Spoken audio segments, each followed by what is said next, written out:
আসসালামু আলাইকুম এভরিওয়ান, কেমন আছেন সবাই? আশা করি সবাই ভালো আছেন। শখের রান্নাঘর থেকে সবাইকে স্বাগতম। আজকে নিয়ে আসলাম সুস্বাদু সবজি খিচুড়ি রেসিপি নিয়ে। আশা করি আপনাদের কাছে আমার এই রেসিপিটা অনেক ভালো লাগবে। চুলো একটি কড়াই বসিয়ে এখানে আমি পরিমাণ মতো তেল দিয়ে দিলাম পেঁয়াজ কুচি, রসুন কুচি এবং কাঁচামরিচ কুচি। সমস্ত উপকরণগুলোকে আমি কিছুক্ষণ এনে ছেড়ে লো হিটে ভেজে নিব।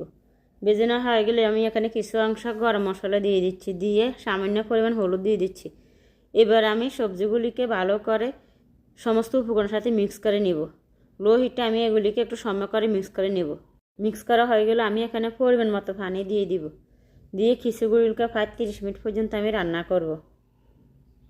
আমি এখানে কিছু অংশ টমেটো কুচি দিয়ে দিচ্ছি এবং কিছু আস্তা মরিচ দিয়েছি, যাতে করে আলাদা একটা ফ্লেভার হয়।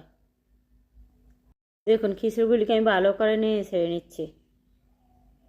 আমার এই খিচুড়িটা প্রায় 70% সিদ্ধ হয়ে গেছে। এবার আমি এখানে কিছু অংশ ধনিয়া পাতা কুচি দিয়ে দিচ্ছি, দিয়ে এগুলিকে ভালো করে নেড়ে ছেড়ে দিয়ে কিছুক্ষণ পর আমি এখানে আবার কিছু শুকনো মরিচ দিয়ে দিচ্ছি।